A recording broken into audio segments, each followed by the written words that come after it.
Operation ಸಿಂಧೂರ ಬೂಟಾಟಿಕೆಯಿಂದ ಕೈ ಶಾಸಕ ಕೊತ್ತೂರು ಮಂಜುನಾಥ್ ಹೇಳಿಕೆಗೆ ಬಿಜೆಪಿ ನಾಯಕರು ಟೀಕೆಯನ್ನ ಮಾಡ್ತಾ ಇದ್ದಾರೆ. ಕಾಂಗ್ರೆಸ್ಗೆ ಯಾವುದರ ಮೇಲೆಯೂ ಕೂಡ ನಂಬಿಕೆ ಇಲ್ಲ. ಕಾಂಗ್ರೆಸ್ ಎಲ್ಲದರಲ್ಲೂ ಕೂಡ ಅನುಮಾನ ಪ್ರಶ್ನೆಗಳನ್ನ ಹುಟ್ಟುಹಾಕುತ್ತೆ. ಕಾಂಗ್ರೆಸ್ ತಮ್ಮ ವಕ್ರ ಬುದ್ಧಿಯನ್ನ ಈ ಬಾರಿಯೂ ಕೂಡ ತೋರಿಸಿದೆ. ಭಯೋತ್ಪಾದನೆಯ ಮೂಲ ಡಿಎನ್ಎಯಲ್ಲೇ ಅಡಗಿದೆ. ಹಾಗಾಗಿ ಅದಕ್ಕೆ ಸಮರ್ಥನೀಯ ಹೊರತಾಗಿ ಇನ್ನೇನು ನಿರೀಕ್ಷೆ ಮಾಡಬಹುದು. ಈ ಡಿಎನ್ಎನ ಮತ ಬ್ಯಾಂಕ್ ಆಗಿ ಪೋಷಿಸ್ತಿರೋದು ಯಾರು ಅಂತ ಬಿಜೆಪಿ ನಾಯಕರು ಕಾಂಗ್ರೆಸ್ಸರನ್ನ ಪ್ರಶ್ನೆ ಮಾಡಿದ್ದಾರೆ. ಕಾಂಗ್ರೆಸ್ ಶಾಸಕ ಕೊತ್ತೂರು ಮಂಜುನಾಥ್ ಕೊಟ್ಟಂತಹ ಹೇಳಿಕೆ ಆಪರೇಷನ್ ಸಿಂಧೂರದ ವಿಚಾರವಾಗಿ ಮಾತನಾಡುವಂತಹ ಹಗುರ ಮಾತುಗಳ ಬಗ್ಗೆ ಬಿಜೆಪಿ ನಾಯಕರು ಭಾರಿ ಆಕ್ರೋಶವನ್ನು ಹೊರಹಾಕಿದ್ದಾರೆ. ಅವ್ರಿಗೆಲ್ಲ ಪ್ರತಿಕ್ರಿಯೆ ಕೊಡೋದ್ರಾಗ ಅರ್ಥ ಇಲ್ಲ. ಅವರ ನಾಯಕರು ಅನೇಕ ನಾಯಕರು ಭಾಳ ಅತ್ಯುತ್ತಮವಾದಂಥ ಒಂದು ಪ್ರತಿಕ್ರಿಯೆಯನ್ನು ಕೊಟ್ಟು 9 ಹೈಲೈಟ್ಗಳನ್ನು ಏನು ನಾವು ಹೊಡೆದ್ವಿ, ಅದು ಎಷ್ಟು ಟಾರ್ಗೆಟೆಡ್ ಇತ್ತಂದ್ರೆ ಪೂರ್ತಿ ಜನವಸ್ತಿ ಇರುವಂಥ ಲೊಕ್ಯಾಲಿಟಿ ಒಳಗೆ ಆ ಒಂದೇ ಮನೆ ಹೊಡಿತಾರೆ.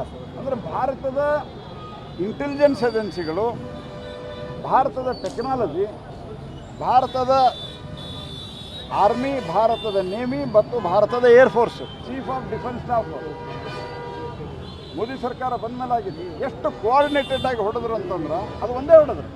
ಇದನ್ನು ಪಾಕಿಸ್ತಾನದವರು ಆಳ್ಕೋತ ಹೇಳ್ತಾ ಇದ್ದಾರೆ, ನಮ್ಗೆ ಹೊಡೆದ್ರು ಅಂತ ಹೇಳಿ. ಆದರೆ ಭಾರತದೊಳಗೆ ಇದ್ದವ್ರಿಗೆ ಡೌಟ್ ಅದ, ಅವ್ರ ಆರ್ಮಿನೇ ನಂಬೋದಿಲ್ಲ. ಆ ಕೊತ್ತೂರು ಮಂಜುಗೆ ಅವ್ರ ಪಕ್ಷದ ರಾಷ್ಟ್ರೀಯ ನಾಯಕರು ಆಗಿರುವಂತಹ, ಅವ್ರ ಪಕ್ಷದಲ್ಲಿ ಅತ್ಯಂತ ಮೇಧಾವಿ ನಾಯಕರಾಗಿರುವಂತಹ ಶಶಿ ತರೂರು ಏನು ಹೇಳಿಕೆ ಕೊಟ್ಟಿದ್ದಾರೆ ಅಂತ ಸ್ವಲ್ಪ ನೋಡಕ್ಕೆ ಹೇಳಿ. ಈ ಕೊತ್ತೂರು ಮಂಜುಗೆ ಈ ರಿಯಲ್ ಎಸ್ಟೇಟು ವ್ಯವಹಾರ ಬಿಟ್ಟು ಈ ದೇಶ, ಧರ್ಮ, ರಾಷ್ಟ್ರೀಯತೆ, ಯುದ್ಧ ಅದ್ರ ಬಗ್ಗೆ ಏನೂ ಐಡಿಯಾ ಇಲ್ಲ. ಅವ್ರಿಗೆ ಸ್ಕ್ವೇರ್ ಫುಟ್ ಹೇಳಿದ್ರೆ ಮಾತ್ರ ಚೆನ್ನಾಗಿ ಗೊತ್ತಾಗುತ್ತೆ. ಇದು ಯುದ್ಧದ ವಿಚಾರ ಅವ್ರಿಗೆ ಗೊತ್ತಿಲ್ಲ. ಯುದ್ಧದ ವಿಚಾರ ಅವ್ರು ತಿಳ್ಕೋಬೇಕು ಅಂದರೆ ಶಶಿ ತರೂರ್ ಅವ್ರನ್ನ ಹೋಗಿ ಒಂದ್ಸರಿ ಮಾತಾಡ್ಸಕ್ಕೆ ಹೇಳಿ ಅವ್ರಿಗೆ. ಇದು ಒಂದು ಕ್ಷುಲ್ಲಕ ಚಿಲ್ಲರೆ, ಜೊತೆಗೆ ಪಾಕಿಸ್ತಾನ ಏನು ಪ್ರಶ್ನೆಗಳನ್ನು ಕೇಳಬಹುದು, ಆ ಪಾಕಿಸ್ತಾನದ ಪ್ರಶ್ನೆಗಳು ಇವರ ಬಾಯಿಂದ ಬರ್ತಿದೆ. ಅಂದರೆ ಪಾಕಿಸ್ತಾನದ ಕೆಲವು ನಾಯಕರು ಇವರ ಸಂಪರ್ಕದಲ್ಲಿ ಇರಬಹುದಾ ಅನ್ನುವ ಪ್ರಶ್ನೆ ಮೂಡ್ತದೆ. ಆ ಕಾರಣದಿಂದ ನನಗನ್ನಿಸ್ತಾ ಇರತಕ್ಕಂಥದ್ದು ಇವರು ಪಾಕಿಸ್ತಾನದ ಪರವಾಗಿ ನಿಂತಿದ್ದಾರೆ.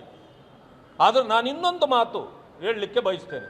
ಬಹುಶಃ ಇವರು ನಾವು ಪಾಕಿಸ್ತಾನದ ಪರವಾಗಿ ಮಾತಾಡಿದರೆ ಇಲ್ಲಿಯ ಮುಸ್ಲಿಂ ಬಾಂಧವರು ನಮ್ಮನ್ನು ಒಪ್ಪಬಹುದು ಅಂತ ಅವರು ಅಂದ್ಕೊಂಡಿದ್ದಾರೆ. ಇವರೆಲ್ಲರ ಹೇಳಿಕೆಯನ್ನು ಗಮನಿಸಿದರೆ ಅದು ಆಪರೇಷನ್ ಸಿಂಧೂರದ ಬಗ್ಗೆ ಅಪಪ್ರಚಾರ ಮಾಡುವ ಟಾಸ್ಕನ್ನೇ ಇವರಿಗೆ ಕೊಟ್ಟಂತೆ ಕಾಣುತ್ತೆ. ಮತ್ತು ಇವರ ನಾಯಕರುಗಳಲ್ಲೇ ದ್ವಂದ್ವ ಕಾಣ್ತಾ ಇದೆ.